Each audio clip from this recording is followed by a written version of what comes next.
To my YouTube listeners, if you haven't subscribed to the channel yet, please subscribe. It'll make a big difference for the Chassidic Story Project.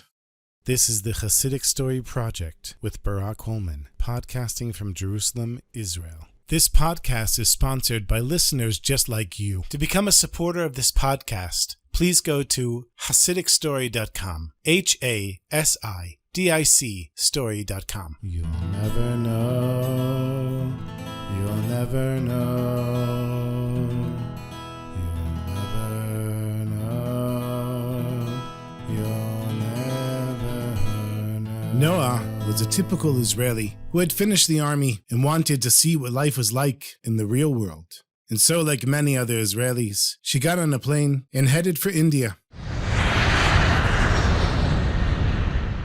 And in her time in India, she wanted to experience everything. Food, drugs, gurus, yogis, everything there was to experience. But she still hadn't found what she was looking for. And after many weeks in India, she heard that there was a secret, special group who was seeking the truth. They were different than everyone else, and they lived deep in the forests of India. It took her several more weeks to find them, but when she did, she knew that she had found what she was looking for. The head of the group was a guru who was very calm and humble, but she could see within him there was a fire burning, and that was the fire that she felt as well. But this was a very secretive group. When Noah showed up, they weren't interested in having her around. They tried to get her to go away, but the more they pushed her away, the more she wanted to come close. And after hanging out and just watching them from a distance and insisting all the time that she be allowed to join, finally she made up her mind. This is what she wants in life. She wants to be part of this group.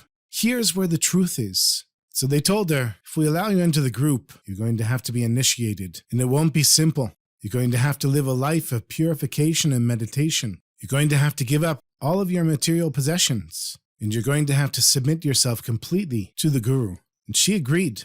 And for months, she fasted and meditated and listened to the words of the guru who enlightened her. She felt that new worlds were opening up to her all the time. And she was going higher and higher on her spiritual journey until one day, one of the teachers in the group recommended that she be made a priestess, raised to the highest level just below the guru. And Noah was very excited because she had put so much work into this, and she felt like this was her life's purpose. During the whole time that she was in India, every week she found a few minutes to call her parents back in Israel. And normally the conversations were short, but this time she couldn't contain her joy. She was so excited. She told her parents, I've been part of the secret group in the forest, and I've been working on myself for months and months, fasting and meditating, learning from the guru, and they've decided to make me a priestess. I'm going to be one of the leaders of the group. Now Noah's parents weren't religious, but they thought, you go to India and you convert to another religion? You're a Jew. What is this? But to Noah it didn't matter.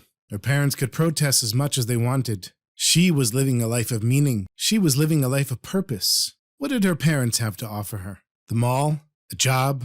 TV? Parties? Going to the beach? That wasn't the truth. That wasn't real life. And that wasn't what she wanted. But before the ceremony to make Noah a priestess, her grandmother passed away. This was a grandmother that she was very close with, and it shocked her to hear the news of her grandmother passing away. Her parents offered to buy her a ticket back, and Noah insisted that it be a round-trip ticket and to not be there for more than 2 weeks. And so she took the first plane out to Israel, and she figured this would be her opportunity to say goodbye to her old life. Goodbye to her parents that she wouldn't see possibly ever again. Goodbye to old friends, and goodbye forever to Israel. But Noah's parents had other plans. The day after the funeral, they started bringing a stream of rabbis, psychologists, cult deprogrammers, professors, anyone that they could find that would somehow change Noah's mind and get her out of this cult. But they underestimated Noah's determination. And no matter who they brought by and whatever they said, nothing affected her. And on the second Shabbat, which was the day before she was heading back to India, her father asked her to come with him to the local Chabad house. And when they got there, it was Shabbos afternoon, and the rabbi was giving a talk on the mitzvah, the commandment of returning lost objects, Hashevat Avedah. And he was giving over several ideas from the Lubavitcher Rebbe. One of the things he said is that even though this commandment makes sense to us, we do the commandment not because it makes sense, but because Hashem commanded us to do it.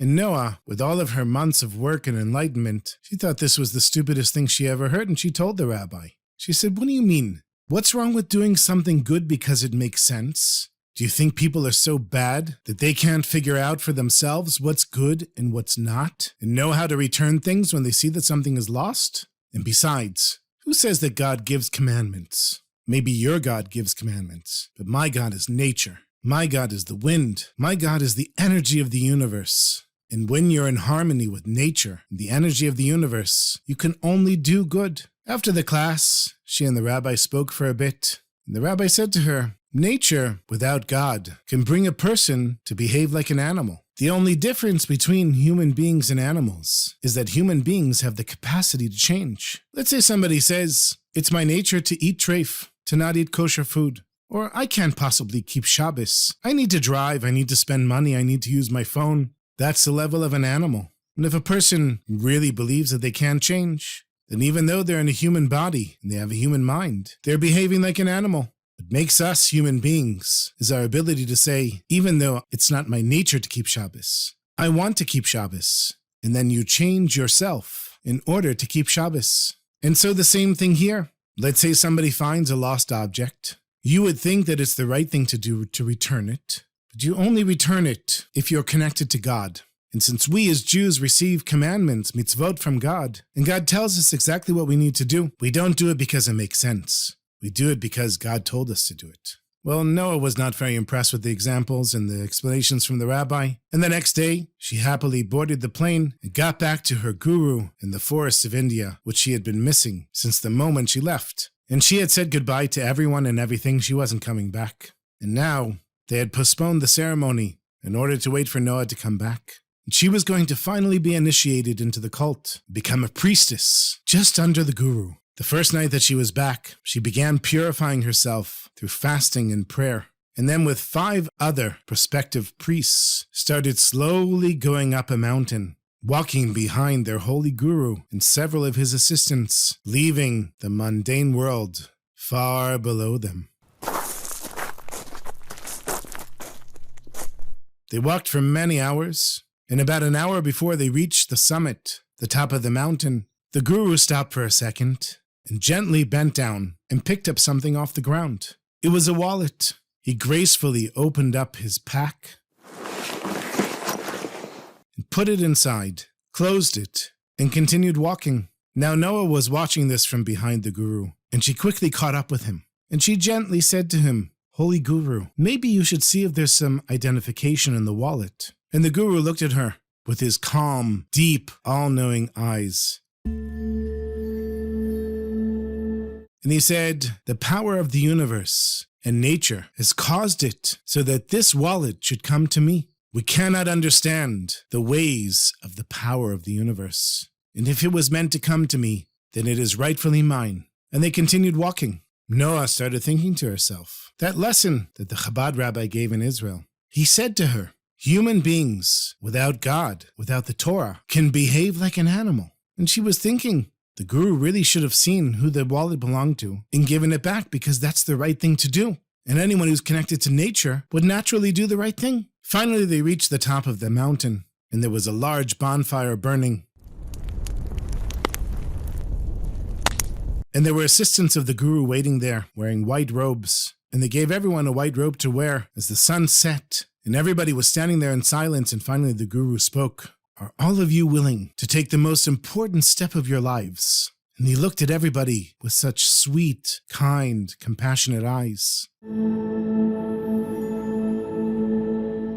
And they all said yes, in unison together. Yes! Except for Noah. And the guru turned to Noah. He said, "And what about?" She yelled, "No! No, I don't accept it!" And everyone was a little shocked. And the guru calmly said, "That's fine. We don't have any problem with you not accepting it. But we cannot accept one amongst our own who is not certain of herself. So one of my assistants will take you down to the city. And when you're sure, you are welcome to come back up here." And Noah went down the mountain with one of the guru's assistants. And early the next morning, she took the first plane out. She didn't care where it went. She just wanted to get out of India. And it happened to go to Australia. And the whole time she's thinking, the rabbi was right. Without God, man's rules can turn you into an animal. And returning a lost object is not just because it makes sense, but because God commanded us to do it. When she arrived in Australia, she didn't know where to go, so she went to the local Chabad house and started studying with one of the rabbis there. And eventually,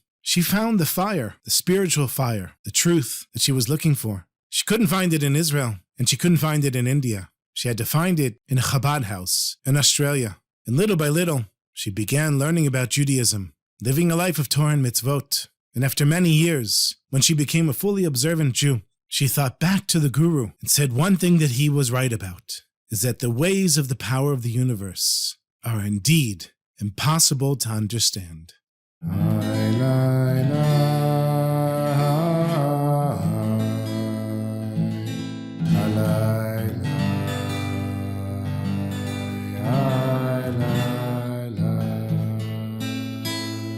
I've got one more short story for you. This is another story that I heard from my teacher, the late Rabbi Shalom Brot. You probably know that Reb Levi Yitzchak of Berdichev, he married the daughter of a misnagid, of an opposer to the Chassidim, and the father didn't understand that his daughter was marrying a Chassid. And when he realized that she married Reb Levi Yitzchak of Berdichev, and that he was a Chassid, he demanded that she divorce him. But of course, she was a holy woman. You're going to be the wife of a great tzaddik like Reb Levi Yitzchak of Berdichev. You have to be on a higher level than even the tzaddik himself. And so not long after they were married, it was Simchat Torah, and Reb Levi Yitzchak of Berdichev was called up to lead Atar et Ha'adat, the sections that you read before taking out the Sefer Torah on Simchat Torah. And he's given a talis, and he goes up to the front of the shul, and he's about to start, and he takes off the talis, and he looks at it, and he says, "If you know how to daven, you do it by yourself." Everybody's looking at him like he's a little crazy. He puts the talis back on. He's about to start again.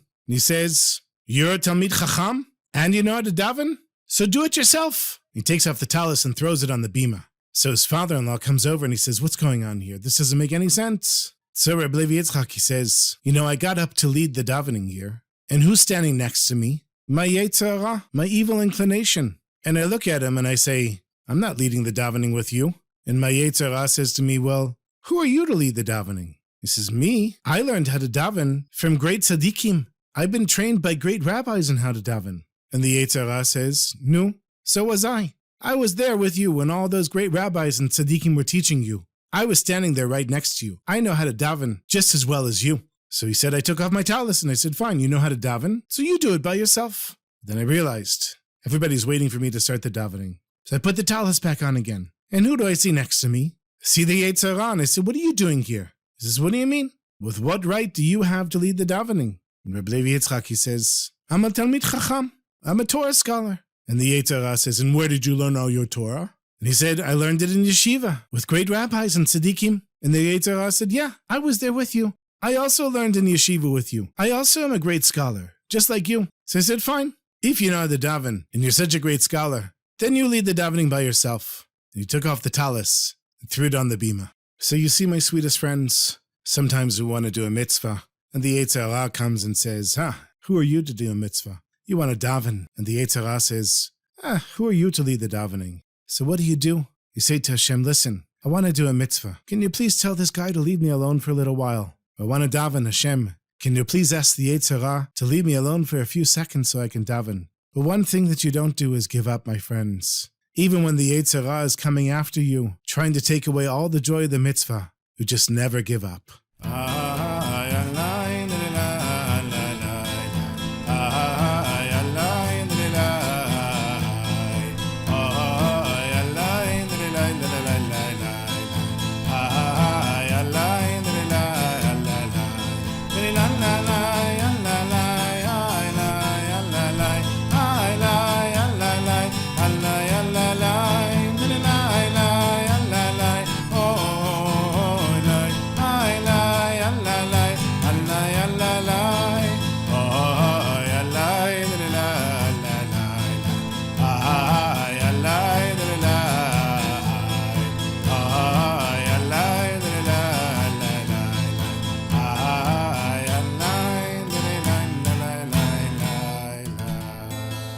I want to thank one of the new supporters of this podcast, the Teitelbaum family of Jerusalem. Thank you so much for your support and your contribution. And thank you, everyone, for listening. and all the contributors of this podcast. If you were listening and you wanted to give something to help this podcast out, you can go to my website, Chassidicstory.com. You'll see a link there to become a supporter. Make sure to share this with your friends. Send me a message on Facebook or leave me a review or a message on YouTube. I'm always happy to hear from all of you, and thank you so much for your love and support and your help. We should all go from strength to strength and all things good together. Be'ezrat Hashem.